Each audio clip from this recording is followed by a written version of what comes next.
चलिए भाई, chapter number 10 है आपके मानव नेत्र एवं रंग बिरंगा संसार। कल हमने स्टार्ट कर दिया था और कल हमने मानव नेत्र के बारे में अच्छी तरह से समझ लिया था और मानव नेत्र में जो भाग आते हैं उनके बारे में अच्छे से हमने समझ लिया था। कितने भाग होते हैं मानव नेत्र में? टोटल 10 भाग होते हैं। सारे के सारे भागों को हमने डिटेल से पढ़ा था और अपना टारगेट 100 to 100 है और हम लाके रहेंगे किसी भी कंडीशन में, ठीक है ना।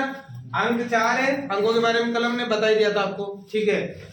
आज हम पढ़ेंगे नेत्र की समंजन समता। आगे पढ़ते हैं। तो आज का जो पॉइंट है वो है नेत्र की समंजन क्षमता। समंजन क्षमता क्या है? ध्यान से सुनो। कल नेत्र को पूरा हमने डिटेल में पढ़ा था, ठीक है ना। तो आप ध्यान से सुनो। नेत्र की समंजन क्षमता, नेत्र के नेत्र लेंस की वह क्षमता जिसके द्वारा वह अपनी फोकस दूरी को स्वयं समायोजित कर लेता है। नेत्र का जो नेत्र लेंस होता है, कौन सा लेंस होता है? उत्तल लेंस, जो पारदर्शी उत्तकों का बना होता है। तो नेत्र के नेत्र लेंस की वह क्षमता जिससे वह अपनी फोकस दूरी को स्वयं क्या कर लेता है? समायोजित कर लेता है, यानी कि कम कर लेता है और ज्यादा कर लेता है उसकी आवश्यकता के अनुसार। उस क्षमता को हम क्या कहते हैं? नेत्र की समंजन क्षमता। और बेटा नेत्र की समंजन क्षमता के लिए जो सबसे इंपॉर्टेंट होता है ना नेत्र में, वो होती है पक्षमाभी पेशियां। पक्षमाभी पेशियां। अब मैं एक उदाहरण से समझाता हूं। पक्षमाभी पेशियां, मान लीजिए मेरे पास ये नेत्र का लेंस है, ये जो मार्कर है आपके सामने, ये वाला। ये इसे यूं समझ लिए कि ये जो कोलगेट की खाली वो आती है ना, कोलगेट की वो खाली, वो ये है, खाली है बिल्कुल, ठीक है। अब और मेरे जो दोनों आते हैं ये क्या है? पक्षमाभी पेशियां। अब देखो, अगर मैं इस पक्षमाभी पेशियों मतलब ये इसको दबाऊंगा, यानी कि सिकुड़ाऊंगा इसको, ये सिकुड़ेगी पक्षमाभी पेशियां, तो बताओ ये बीच में से फूलेगा? नेत्र बीच में से क्या होगा? फूलेगा। मतलब नेत्र क्या हो जाएगा? मोटा। अगर नेत्र मोटा होगा तो उसकी फोकस दूरी घट जाएगी। फोकस दूरी क्या होगी? और हम पास रखी वस्तुओं को आसानी से देख सकते हैं। और अगर मान लो मैं इनको शिथिल कर दूं, मतलब इस पर बिल्कुल भी दबाव नहीं रखूं, तो नेत्र लेंस क्या हो जाएगा? पतला। नेत्र लेंस क्या हो जाएगा? तो उसकी फोकस दूरी क्या होगी? बढ़ जाएगी और हम दूर रखी वस्तुओं को आसानी से देख सकते हैं। तो इसे हम नेत्र की क्या कहते हैं? समंजन क्षमता। उम्मीद है समझ में आ गई। उदाहरण भी समझ में आ गया आपको। अब आता है नेत्र की दृष्टि परास। नेत्र की दृष्टि परास, ध्यान लगाना, आगे चीजें क्लियर होती जाएगी। दृष्टि परास। अब देखो नेत्र का जो दृष्टि परास है वो क्या होता है, समझने का हम प्रयास करते हैं। बेटा नेत्र का जो दृष्टि परास होता है उसका मान 25 सेंटीमीटर से अनंत के मध्य होता है। नेत्र का जो दृष्टि परास का मान होता है वो 25 सेंटीमीटर से कहां तक होता है? अनंत के बीच में होता है। अनंत के बीच में, यानी कि दृष्टि परास का मतलब है जहां पर रखी वस्तुओं को हम आसानी से देख सकते हैं। अब नेत्र के जो निकट है, हम निकटतम कितनी दूरी पर वस्तु को स्पष्ट देख सकते हैं? 25 सेंटीमीटर। तो ये जो 25 सेंटीमीटर है इसे बोल देंगे हम निकट बिंदु। क्या बोल देंगे? हमारे नेत्र के पास स्थित वह बिंदु जहां पर रखी वस्तु को हम सुस्पष्ट देख सकते हैं उसे क्या कहते हैं? निकट बिंदु कहते हैं। हम अपने नेत्र से कितनी दूर? 25 सेंटीमीटर की दूरी पर हम वस्तु को आसानी से देख सकते हैं। लेकिन 25 सेंटीमीटर से कम आओगे तो क्या आपको वस्तु दिखाई देगी? हमने ट्राई भी किया था, मैंने आपको बताया भी था। अगर इसको पास में लेके आओगे तो आपको ये जो अक्षर है, जो शब्द है या वस्तु है वो स्पष्ट दिखाई नहीं देगी। और अंत में कहां तक देख सकते हो? दूर कितनी दूरी तक देख सकते हो? अनंत पर। जैसे आकाश में स्थित तारे में दिखाई देते, चंद्रमा, सूर्य अनंत पर ही है, दूरी अनंत ही है इनकी। तो बताओ ये वाला जो बिंदु है इसे कहेंगे अंत बिंदु। क्या कहेंगे? अंत बिंदु। तो नेत्र से दूर स्थित वह बिंदु जहां पर रखी वस्तु को हम स्पष्ट रूप से देख सकते हैं उसे हम क्या कहते हैं? अंत बिंदु कहते हैं। समझ में आ गया? निकट बिंदु की दूरी कितनी? 25 सेंटीमीटर। अंत बिंदु की दूरी कितनी? अंत बिंदु की दूरी कितनी? अनंत। और इन दोनों बिंदुओं के बीच की जो दूरी है वो दूरी क्या कहलाएगी? नेत्र का दृष्टि परास। मुझे उम्मीद है समझ में आ गया। बताओ नेत्र की दृष्टि परास के अंतर्गत कितने बिंदु आते हैं? 2 बिंदु। कितने बिंदु आते हैं बेटा? 2 बिंदु आते हैं। एक तो निकट बिंदु और एक निकट बिंदु पास में होता है और दूर बिंदु अंत में होता है। समझ में आ गई बात? मुझे उम्मीद है यहाँ तक कोई दिक्कत नहीं है। नेत्र की समंजन क्षमता समझ में आ गई और नेत्र की दृष्टि परास समझ में आ गया। नेत्र की समंजन क्षमता के लिए कौन उत्तरदायी है? पक्षमाभी पेशियां। क्लियर होगी बात? अब अगला हम बात करेंगे दृष्टि दोष की। बहुत इंपॉर्टेंट पॉइंट है, आप ध्यान लगा के समझे। दृष्टि दोष, ठीक है। तो बेटा ध्यान से सुने, दृष्टि दोष। तो देखो ध्यान लगाओ, अगला पॉइंट है अपना दृष्टि दोष। क्या है दृष्टि दोष? ध्यान लगाना इधर, दृष्टि दोष। ठीक है, क्या है? जब नेत्र की दृष्टि परास का मान 25 सेंटीमीटर से अनंत के मध्य नहीं रहता है, जब नेत्र की दृष्टि परास का मान 25 सेंटीमीटर से अनंत के मध्य नहीं रहता है, तो ऐसा जो नेत्र है वो पीड़ित नेत्र कहलाता है। क्या कहलाता है? पीड़ित नेत्र। और ऐसे दोष को दृष्टि दोष कहते हैं। ऐसे दोष को क्या कहते हैं? दृष्टि दोष। मतलब 25 सेंटीमीटर से अगर कम निकट आ गया, निकट बिंदु पास आ गया, 25 से पहले आ गया, ठीक है, तो प्रतिबिंब रेटिना के पीछे बनने लग जाएगा। और ये अंत से पास आ गया तो रेटिना के पहले बनने लग जाएगा, तो हमें वस्तु सुस्पष्ट दिखाई नहीं देगी। तो बताओ दृष्टि दोष किसे कहते हैं? नेत्र का ऐसा दोष या नेत्र में दृष्टि परास का मान 25 सेंटीमीटर से अनंत के मध्य नहीं रहता है, तो ऐसा नेत्र पीड़ित नेत्र कहलाता है। और इस प्रकार के दोष को हम क्या कहते हैं? दृष्टि दोष। अब आपको बताए थे दृष्टि दोष तो वैसे 6 प्रकार के हैं। कितने प्रकार के? लेकिन आपके सिलेबस में केवल कितने हैं? 2। कितने हैं? 2। अब देखो दृष्टि दोष कौन कौन से हैं, ध्यान से सुनो। परिभाषा समझ में आ गई? अगर हमारे नेत्र की दृष्टि परास का मान 25 सेंटीमीटर से अनंत के मध्य नहीं रहता है, तो ऐसा नेत्र पीड़ित नेत्र कहलाता है। और इस प्रकार का दोष क्या कहलाता है? दृष्टि दोष कहलाता है। हाँ, सबसे पहला दोष कौन सा बताओ?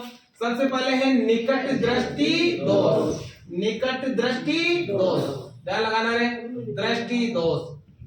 दूसरा कौन सा है? दूर दृष्टि दोष। दूर, ये दोनों इंपॉर्टेंट है, दूर दृष्टि दोष। और तीसरा कौन सा है? जरा दृष्टि दोष। जरा दृष्टि दोष। ठीक है, नॉलेज के लिए और भी बताए थे। चौथा कौन सा है? मोतिया बिंद। मोतिया बिंद। और 5वां कौन सा है? दृष्टि वैषम्य। दृष्टि वैषम्य। वैषम्य, दृष्टि वैषम्य। और छठा कौन सा है? वर्णांधता। वर्णांधता। अब देखो ये तो टोटल दोष बताए मैंने, आपकी नॉलेज के लिए बताए थे। बाकी हमें केवल 2, ज्यादा से ज्यादा 3 बताऊंगा। ये 3 तो आपको नॉलेज होनी चाहिए परीक्षा के लिए। निकट दृष्टि दोष, दूर दृष्टि दोष और जरा दृष्टि दोष। मोतिया बिंद का भी ध्यान रखना, आपसे पूछा जा सकता है परीक्षा में। नॉलेज फुल है, क्योंकि ज्ञान से संबंधित क्वेश्चन आएंगे इस बार आपकी बोर्ड परीक्षा में। तो ये पहले आप पिछली क्लास में पढ़ चुके हो। हालांकि इस साल के सिलेबस में 2 ही दोष थे अपने, निकट दृष्टि दोष और दूर दृष्टि दोष। समझ आ गया? अब बात करते हैं सबसे पहले निकट दृष्टि दोष की। निकट दृष्टि दोष क्या होता है, इसके बारे में हम समझने का प्रयास करते हैं। इस दोष में व्यक्ति को निकट रखी वस्तु तो स्पष्ट दिखाई देती है, जबकि दूर रखी वस्तु स्पष्ट दिखाई नहीं देती है। देखो निकट दृष्टि दोष उल्टा है मामला, परीक्षा में गलती मत कर देना। निकट दृष्टि दोष तुम सोचो कि निकट की नहीं दिखती और दूर की दिखती है, ऐसा नहीं है।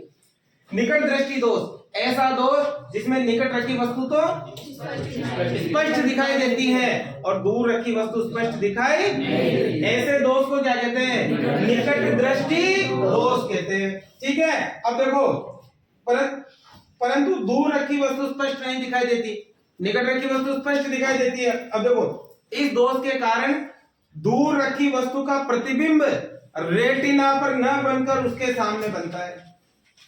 इस प्रकार के दोष में व्यक्ति में क्या होता है कि जो प्रतिबिंब है रेटिना पर नहीं बनता, रेटिना से क्या बनता है? पहले। अब बताओ कहाँ रखी वस्तु स्पष्ट नहीं दिखाई देती? दूर रखी। इसका मतलब उसका जो निकट बिंदु है वो अनंत पर ना होकर नेत्र के कहाँ आ जाता है? पास आ जाता है। निकट बिंदु अनंत पर ना होकर नेत्र के कहाँ आ जाता है? पास। देखो डायग्राम बना के समझते हैं। देखो इसके लिए आपको अगर आपको दिखाना है, ये हमारा नेत्र है और नेत्र में यहाँ क्या बनाना पड़ेगा आपको? कॉर्निया। यहाँ क्या है? कॉर्निया। और यहाँ बनाना पड़ेगा नेत्र लेंस। ये नेत्र लेंस है, ठीक है। और सबसे पहले यहाँ बना लेंगे हम मुख्य अक्ष। ये क्या है? मुख्य अक्ष, ठीक है। मान लो अंत बिंदु कहीं दूर था, अब वो अंत बिंदु दूर से कहाँ आ जाता है? पास आ जाता है। दूर से कहाँ आ जाता है? पास। मान लो पहले इधर कहीं दूर था, अब वो यहाँ पास आ गया। पास आ गया तो ये देखो ये मुख्य अक्ष के समांतर प्रकाश की किरणें जाएगी, ठीक है। अब ये इसको यहाँ अपवर्तित कर देगा। दूसरी किरण मान लो इधर से गई तो इसको ये यहाँ अपवर्तित कर देगा। तो देखो प्रतिबिंब कहाँ बन जाएगा, रेटिना से पहले। रेटिना से पहले क्यों बना, क्योंकि जो अंत बिंदु था वो कहाँ आ गया, नेत्र के पास आ गया। अगर वो अंत पे रहेगा तो प्रतिबिंब कहाँ बनेगा, रेटिना पर बनेगा। तो समझ आया क्या है, ध्यान से सुनो। निकट दृष्टि दोष, ऐसा दोष जिसमें निकट रखी वस्तु तो स्पष्ट दिखाई देती है लेकिन दूर रखी वस्तु स्पष्ट दिखाई नहीं देती। ऐसे दोष से पीड़ित व्यक्ति में प्रतिबिंब रेटिना से, मतलब रेटिना से कहाँ बन जाता है, पहले। प्रतिबिंब रेटिना पर बनता है या दृष्टि पटल पर बनता है, रेटिना से पहले क्यों बनता है, क्योंकि उसका अंत बिंदु कहाँ आ जाता है, पास आ जाता है। ठीक है, अब देखो निकट दृष्टि दोष के कारण, इसके कारण क्या हो सकते हैं, क्या कारण हो सकता है व्यक्ति में निकट दृष्टि दोष होता है। तो इसके कारण देखो इंपॉर्टेंट बात है, ध्यान से सुनो। कारण क्या हो सकता है, कारण नेत्र लेंस की वक्रता का अधिक होना हो सकता है। ये जो नेत्र लेंस है इसकी वक्रता बढ़ जाए, पहला कारण है नेत्र लेंस की वक्रता अधिक होना। अगर वक्रता अधिक हो जाएगी यानी कि ये मोटा हो जाएगा, एक पतला हो जाएगा, नेत्र लेंस की वक्रता अधिक हो जाएगी। दूसरा कारण हो सकता है नेत्र का गोलक लंबा होना। ये जो नेत्र का गोलक है ये क्या हो जाता है, लंबा। मान लो गोलक पहले यहाँ था, ये किसी कारण से गोलक क्या हो गया, लंबा हो गया। तो कितने कारण हो गए, दो। कितने कारण हो गए, एक तो नेत्र लेंस की वक्रता का बढ़ना और एक गोलक का क्या होना, लंबा होना। ठीक है, क्या इसका निवारण संभव है, क्या इसका निवारण किया जा सकता है, हाँ इसका निवारण संभव है, इसका निवारण किया जा सकता है। अब देखो निवारण कैसे किया जा सकता है, ध्यान से सुनो। इस दोष का निवारण उपयुक्त समता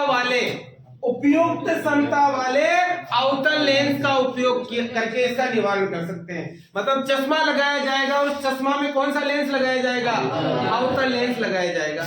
कौन सा लेंस, अवतल लेंस लगाकर इसका हम उपाय कर सकते हैं। देखो इसका निराकरण करते हैं, बनाते हैं प्रतिबिंब। देखो ये है हमारा नेत्र, देखो ध्यान लगाना और ध्यान से समझना। ये है हमारा नेत्र, यहाँ पे बताओ क्या है, कॉर्निया, और यहाँ अंदर क्या है, नेत्र लेंस। यहाँ चश्मा लगा दे, कौन से लेंस का, अवतल लेंस का लगा दिया। बीच में क्या बनाओ, मुख्य अक्ष, मुख्य अक्ष। अब देखो इस दोष का निवारण उपयुक्त क्षमता वाले अवतल अथवा अपसारी लेंस से किया जाता है। क्या करता है, देखो ये लेंस दूर से आने वाली प्रकाश की किरणों को फैलाकर रेटिना पर केंद्रित कर देता है। दूर से आने वाली प्रकाश की किरणों को फैलाकर रेटिना पर क्या कर देता है, केंद्रित। देखो ये तो मुख्य अक्ष है, यहां से प्रकाश की किरण आए तो ये पहले तो प्रकाश किरणों को फैला देगा और ये अंदर वाला उसको डायरेक्ट कहां दे देगा, रेटिना पर। देखो यहां से प्रकाश किरण आए, पहले तो ये फैलाएगा, पहले तो ये फैलाएगा और अंदर वाला कहां केंद्रित कर देगा, रेटिना पर। ठीक है, चित्र से ही बनाना भाई, रेटिना पर केंद्रित कर देगा। और देखो यहां से फैलाया ना, इसको पीछे बढ़ाओगे ना, यहां से जहां से ये परावर्तित हुई है तो यहाँ इसका क्या बन जाएगा, फोकस बिंदु। क्या बन जाएगा, फोकस बिंदु। समझ में आ गया। तो बताओ इसका निवारण किसके द्वारा करोगे, अवतल लेंस के द्वारा। क्लियर हो गया बेटा। किसी बच्चे को कोई समस्या, निकट दृष्टि दोष समझ में आ गया। ऐसा दोष जिसमें निकट रखी वस्तु तो स्पष्ट दिखाई देती है लेकिन दूर रखी वस्तु स्पष्ट दिखाई नहीं देती, ऐसे दोष को क्या कहते हैं, निकट दृष्टि। इस दोष में क्या होता है, प्रतिबिंब रेटिना से पहले बन जाता है। क्यों बन जाता है, क्योंकि इसका दूर की बात हो रही है, दूर की वस्तु नहीं दिख रही है, मतलब दूर का बिंदु कहाँ आ जाता है, पास आ जाता है। इसलिए प्रतिबिंब रेटिना से क्या बन जाता है, पहले बन जाता है। क्या कारण हो सकता है, एक तो नेत्र लेंस की वक्रता अधिक होना या गोलक की लंबाई बढ़ना। क्या इसका निवारण किया जा सकता है, उपयुक्त क्षमता वाले अवतल लेंस। अवतल लेंस क्या करेगा, प्रकाश की किरणों को पहले फैलाएगा और फिर फैलाकर कहां केंद्रित कर देगा, रेटिना पर केंद्रित कर देगा। समझ में आ गई, कोई समस्या। चलो दूसरा देखते हैं, दूर दृष्टि दोष। दूर दृष्टि दोष, दूर दृष्टि दोष। अब देखो दूसरा दूर दृष्टि दोष, यानी कि दूर की साफ दिखती है लेकिन नजदीक की साफ दिखाई नहीं देती है।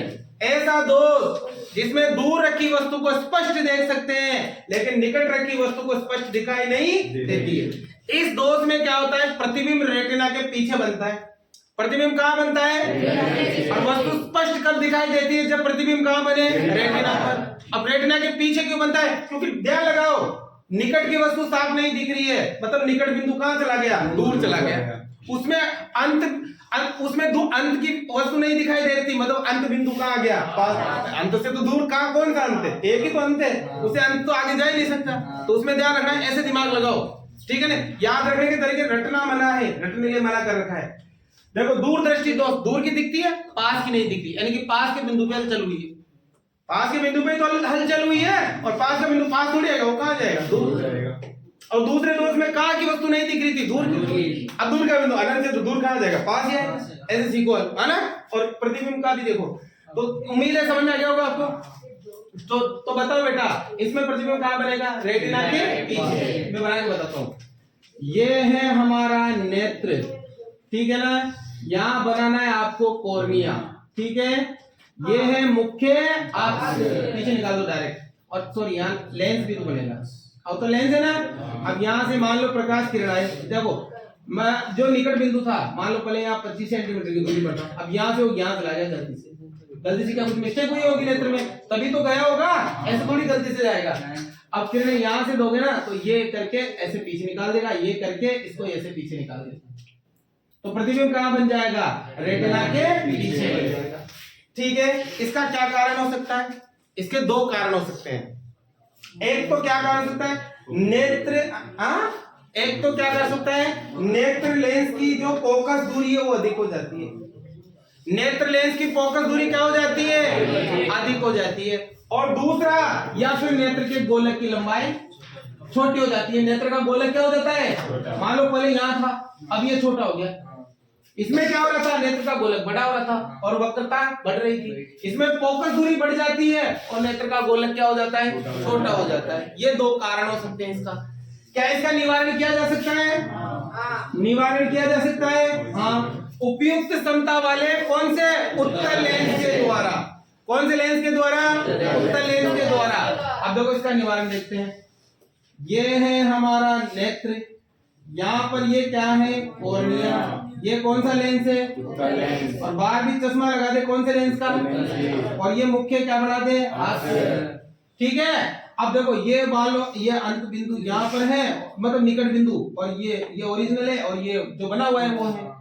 तो अब जो किरणें जाएगी ना, पहले ये, फिर इसको ये अपसारित करेगा, फिर यहाँ कर देगा, फिर इसको ये, फिर इसको ये और इकट्ठा करेगा, यहाँ केंद्रित कर देगा।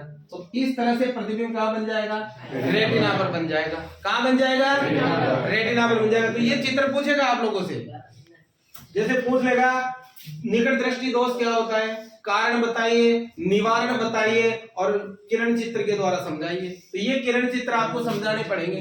अभी अपने पास इतना टाइम नहीं है, फिर भी मैं आपको पूरा पूरा बताने का प्रयास कर रहा हूँ। समझ में आ रही है बात, ठीक है। आगे देखो, हो गया, बात समझ में आ गई। तो देखो, इस दोष का निवारण उपयुक्त क्षमता वाले उत्तल अथवा अभिसारी लेंस से किया जाता है। यह लेंस निकट से आने वाली प्रकाश की किरणों को रेटिना पर केंद्रित कर देता है। निकट से आने वाली प्रकाश की किरणों को कहाँ केंद्रित कर देता है, और वस्तुओं में क्या दिखाई देती है, स्पष्ट दिखाई देती है। और अब मैंने एक ट्रिक भी बताई थी आपको, कि आपको एक ट्रिक बताई थी कि दृष्टि दोष का निवारण कैसे होगा और दूर दृष्टि दोष का निवारण कैसे होगा। एक ट्रिक तो बताई थी मैंने अवनी, है ना, और एक ट्रिक बताई थी मैंने उर्दू बताई थी ना, आ से अवतल, अव से अवतल और नी से निकट। यानी कि निकट दृष्टि दोष का उपचार किसके द्वारा होता है, अवतल लेंस के द्वारा। ये तो बताया था, निकट दृष्टि दोष को किसके द्वारा हटाया जा सकता है, अवतल। और देखो उर्दू, दूर से देखो, दूर दृष्टि दोष के लिए कौन सा लेंस, उत्तल लेंस। तो इससे तुम्हें परीक्षा में कंफ्यूजन नहीं होगा, वरना कंफ्यूजन हो जाता है, हम उल्टा लिख देते हैं।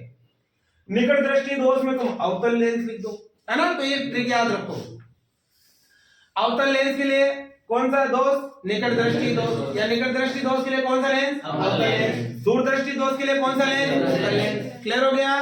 तो मुझे उम्मीद है निकट दृष्टि दोष और दूर दृष्टि दोष आपको अच्छे से समझ में आ गया।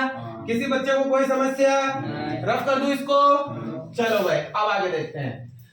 अब आगे देखते हैं, अगला दोष बताया मैंने, जरा दृष्टि दोष। ये दो तो बता देता हूं, है ना, फिर देख लेंगे, क्योंकि ये तो आएंगे तो मुश्किल ही। जरा दृष्टि दोष, जरा दृष्टि दोष। देखो, नेत्र का ऐसा दोष जिसमें दूर और पास रखी दोनों प्रकार की वस्तु स्पष्ट रूप से दिखाई नहीं देती। दूर रखी वस्तु भी स्पष्ट नहीं दिखाई देती और पास रखी वस्तु भी स्पष्ट दिखाई, ऐसे दोष को क्या कहते हैं, जरा दृष्टि दोष। ध्यान से सुनना। अब देखो, ये दोष प्राय वृद्ध व्यक्तियों में होता है। यह दोष प्राय किसमें होता है, वृद्ध व्यक्तियों में, जो बुजुर्ग होते हैं उनमें होता है। क्यों होता है, क्योंकि जो पक्षमापी पेशियां हैं उनका लचीलापन कम हो जाता है। पक्षमापी पेशियां का लचीलापन कम हो जाता है, कमजोर हो जाती है। जिससे प्रतिबिंब कभी रेटिना के पीछे बनता है और प्रतिबिंब कभी रेटिना के पहले बनता है, क्योंकि वो पूरी तरह से लेंस को दबा नहीं पाती, सिकुड़ा नहीं पाती है, लचीलापन कम हो जाता है उनका। तो प्रतिबिंब कभी रेटिना के पीछे और कभी रेटिना के आगे बनेगा। क्या इसका निवारण किया जा सकता है? हाँ, इसका निवारण होता है द्विपक्षीय लेंस के द्वारा। द्विपक्षीय लेंस याद रखना, इसको काहे से कम किया जा सकता है? द्विपक्षीय लेंस, जिसमें उत्तल लेंस भी होगा और अवतल लेंस भी होगा, उत्तल लेंस भी होगा और अवतल लेंस भी होगा। अब इस चीज का ध्यान रखना, ध्यान से सुनो। पहले तो बताए जरा दृष्टि दोष क्या होता है? नेत्र का ऐसा दोष जिसमें पास व दूर रखी वस्तुएं कैसी दिखाई देती हो? धुंधली दिखाई देती हो, जरा दृष्टि दोष कहलाता है। यह दोष प्राय वृद्ध व्यक्तियों में पाया जाता है। कारण क्या है? जब नेत्र में उपस्थित पक्षवामी पेशियों में दुर्बलता आ जाती है तो नेत्र लेंस का लचीलापन क्या हो जाता है? कम हो जाता है, जिससे प्रतिबिंब कभी रेटिना के पीछे और कभी रेटिना के कहां बनता है? आगे बनता है और वस्तु स्पष्ट दिखाई। क्या इसका निवारण किसके द्वारा होगा? द्विपक्षीय लेंस के। अब ध्यान से सुनना, द्विपक्षीय लेंस में नीचे का भाग उत्तल लेंस का होता है। द्विपक्षीय लेंस का चश्मा लगाओगे ना तो नीचे का जो भाग है वो कौन से लेंस का होगा? उत्तल लेंस का होगा। और उत्तल लेंस का होगा तो कहां की वस्तु को स्पष्ट दिखा देगा? निकट की वस्तु को स्पष्ट दिखाई देगा। और ऊपर वाला लेंस, ऊपर वाला अवतल लेंस होगा जो दूर रखी वस्तु को स्पष्ट दिखा देगा। बात समझ में आ गई? समझ में आ गई? तो बताओ द्विपक्षीय लेंस में नीचे वाला हिस्सा किसका होता है? उत्तल लेंस का, ऊपर वाला अवतल लेंस का। जरा दृष्टि दोष समझ में आ गया?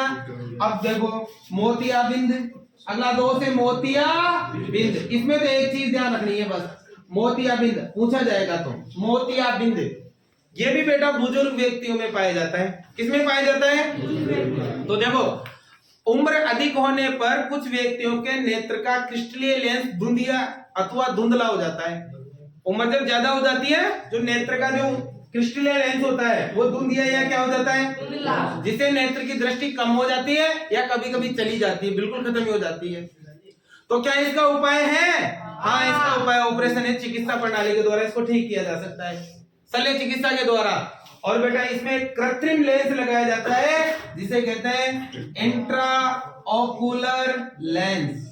इंट्रा ओकुलर लेंस, ये इंपॉर्टेंट बात है भाई। मोतिया बिंद को कौन से लेंस के द्वारा हटाया जा सकता है? इंट्रा ओकुलर लेंस के द्वारा, शल्य चिकित्सा प्रक्रिया के द्वारा मोतिया बिंद को दूर किया जा सकता है। मुझे उम्मीद है बेटा किसी बच्चे को कोई समस्या नहीं है, समझ आ गया? अब दो दोष है, एक तो दृष्टि वैसे नहीं है तुम्हारे सिलेबस में, ठीक है ना, तो कोई दिक्कत नहीं है। क्या दिक्कत? पढ़ लेना, मैंने लिखा रखा है, वैसे लिखा रखा है नोट्स में, पढ़ लेना। और आपको चाहिए तो 150 रुपये पे करो और नोट्स ले, ठीक है। अब देखो इसके बाद इसके कुछ न्यूमेरिकल भी कराए थे मैंने, क्या आप कर लोगे? न्यूमेरिकल को कर लोगे? अब ध्यान रखना, दूर दृष्टि दोष के लिए यू हमेशा क्या होगा? माइनस अनंत। और निकट दृष्टि दोष के लिए यू का मान। निकट दृष्टि दोष का मतलब निकट की सही दिखती है लेकिन दूर की सही नहीं दिखती, ये होता है निकट दृष्टि दोष। निकट की तो स्पष्ट दिखती है लेकिन दूर की नहीं दिखती है। और बताओ दूर दृष्टि दोष के लिए निकट बिंदु का मान कितना होगा? माइनस का 25। यू हमेशा किधर रखते हैं? इधर ही रखते हैं ना। अरे वही लेंस सूत्र पिछले पार्ट में पढ़ा था ना अपने, लेंस सूत्र काम आएगा। तो अगर कोई समस्या हो तो मुझे बताओ, मैं बताऊं, वरना आगे बढ़ूं। कर लोगे क्या? कर लोगे? या एक बता देता हूं, एक न्यूमेरिकल बता देता हूं, फिर उसके बाद में पीछे वाला पार्ट रहेगा जो बहुत ही महत्वपूर्ण होने वाले क्लास। आज क्या टाइम हुआ? देखो टाइम देखो, क्या टाइम हुआ भाई? 7:35 हो गई। चलो कोई बात नहीं है, समझते हैं, ध्यान लगाओ। आज मुश्किल हो पाएगा पूरा, कल हो जाएगा। पर देखो क्या क्या लिखा? पहला ये तो तुम कर लेना, पहला तो क्षमता है दे रखी है और फोकस दूरी ज्ञात करनी है। लेंस की क्षमता जानते हो ना, फोकस दूरी की क्या होती है? वेक्टर। कर लेना तुम इसको, तो कोई टेंशन नहीं है। दूसरा देखो, ध्यान लगाओ भाई क्या लिखा है। अरे बात मत कर बेटा, आपको इसको करते समय ध्यान रखना है। अगर निकट, वैसे न्यूमेरिकल आता नहीं है, यहाँ से न्यूमेरिकल आएगा विद्युत वाले पार्ट से, या फिर अपने प्रकाश वाला पार्ट पढ़ा है ना, वहीं से आएगा फाइनल न्यूमेरिकल। इसके अलावा न्यूमेरिकल नहीं आएगा, पर फिर भी थोड़ा नॉलेज होना जरूरी है आपको। एक तो है निकट दृष्टि दोष, निकट दृष्टि दोष, और एक क्या है? दूर दृष्टि दोष। दूरदृष्टि न्यूमेरिकल दोनों से संबंधित आएंगे तो दूरदृष्टि दोष। अब देखो इनमें हमें एक तो चाहिए u, एक चाहिए v, एक तो है ना u और क्या चाहिए v। एक तो देगा सवाल में, फोकस दूरी तो देगा, u और v चाहिए। तो ध्यान से सुनो, निकट दृष्टि दोष क्या होता है बताओ?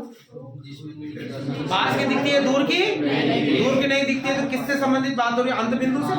तो बताओ इसका u कहाँ होगा? अंत बिंदु कहाँ होगा? और u हमेशा किसका होगा? माइनस का।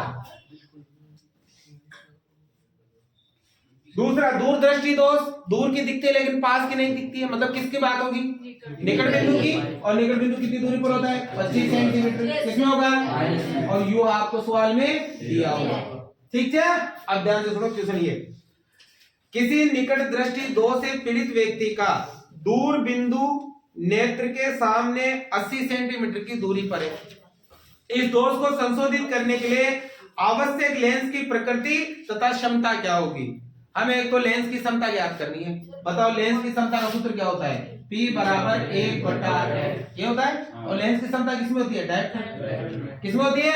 अगर लेंस की क्षमता ज्ञात करनी तो आपके पास लेंस की क्या होनी चाहिए? फोकस दूरी। और फोकस दूरी किसमें होनी चाहिए? मीटर में। किसमें होनी चाहिए? तभी लेंस की क्षमता डायरेक्टर में होती है। पिछले बार में पढ़ के आए ये चीज हम। अब ध्यान से सुनो, मैंने क्या कहा? निकट दृष्टि दोष, निकट दृष्टि दोष का नाम आ गया तो समझ जाओ u का मान कितना है? माइनस अनंत है। कितना है? माइनस। तो लिखो सबसे पहले u बराबर माइनस का अनंत। देखो निकट दृष्टि दोष से पीड़ित व्यक्ति का दूर बिंदु नेत्र के सामने 80 सेंटीमीटर की दूरी पर है। 80 सेंटीमीटर की दूरी पर है तो ये क्या है? v। 80 सेंटीमीटर, 80 सेंटीमीटर है। अब ध्यान लगाओ, इस दोष को संशोधित करने के लिए आवश्यक लेंस की प्रकृति। तो लेंस की प्रकृति तो बता दो। निकट दृष्टि दोष है अवनी, अवतल लेंस नाम है। और मुझे बताओ अवतल लेंस में बनने वाले सभी प्रतिबिंब कैसे होते हैं? अवतल लेंस में बनने वाले सभी प्रतिबिंब आभासी और सीधे। और आभासी और सीधे और किधर होंगे? इस साइड। और इस साइड किसमें होंगे? माइनस। तो बताओ v भी किसमें आएगा? इस चीज का विशेष ध्यान रखना। मैंने अच्छी तरह से आपको पिछला पार्ट पढ़ाया है। अगर आपने पिछला पार्ट नहीं देखा है तो ये वीडियो देखने का कोई मतलब नहीं है, छोड़ के चले जाओ क्लास। बात समझ में आ रही है? पिछला पार्ट जरूर देखें तभी ये क्लास आपको समझ में आएगी, न्यूमेरिकल समझ में आएगा। समझ में आएगा माइनस कैसे आया? क्योंकि अवतल लेंस में प्रतिबिंब इस साइड ही बनेंगे ना, बाई साइड। बाई साइड तो बनेंगे प्रतिबिंब, किसमें होंगे? माइनस में। क्लियर हो रही है बात? और उत्तल लेंस होता तो उधर बनता और प्लस में होता। समझ आ रहा है? तो ध्यान लगाओ, प्रतिबिंब है ये भी। अब बताओ आगे तो सीधा। अब बताओ एक तो क्या ज्ञात करनी है? क्षमता। तो बताओ f ज्ञात करना पड़ेगा पहले। तो बताओ लेंस सूत्र लगाएंगे। बताओ क्या है? 1/f बराबर 1/v माइनस 1/u। 1/f बराबर 1/v माइनस 80 माइनस अनंत। और माइनस माइनस क्या हो जाएगा? मुझे उम्मीद है क्या ये आपको समझ में आ रही है? आगे देखो 1/f बराबर देखो 1/ माइनस 80 और बेटा अनंत का भाग इसमें दोगे तो 0 बन जाएगा। तो बताओ f का मान कितना गया? उल्टा कर दे। तो बताओ माइनस का कितना गया? 80 क्या सेंटीमीटर। फोकस दूरी कितनी आ गई? माइनस में तो आएगी फोकस दूरी, प्लस में कैसे आएगी? अवतल लेंस है तो अवतल लेंस की फोकस दूरी किसमें होती है? माइनस में। माइनस में आएगी, प्लस में कैसे आएगी? प्लस में आएगी क्या? अभी सेंटीमीटर में बताओ किसमें बदलोगे? क्योंकि अरे मीटर में। तो बताओ मीटर में बदलने के लिए क्या करोगे? 100 का मान माइनस 80/100। 0 0 कट गया तो आ गया माइनस 0.8 मीटर। f बराबर आ गई। अब बताओ लेंस की क्षमता p बराबर क्या होता है? 1/f। p बराबर 1/ माइनस का 0.8। पॉइंट हटा दो, ऊपर क्या लग गया? 0। तो p बराबर माइनस प्लस माइनस 8 एकम 8 कितना बच गया? 2। क्या लगेगा? पॉइंट। कितना हो गया? 20। 8 दूनी 16 कितना बचा? 4। 8 पंजो 40। इसी क्या आएगा? बताओ लेंस की क्षमता कितनी हो गई? Minus 1.25 director. और क्षमता किसमें आई? माइनस में। कौन सा लेंस है? अवतल लेंस। बताओ अवतल। मुझे बताओ किसी बच्चे को कोई समस्या? समझ में आएगा? न्यूमेरिकल क्लियर होगी भाई बात? ठीक है भाई, हो गया काम।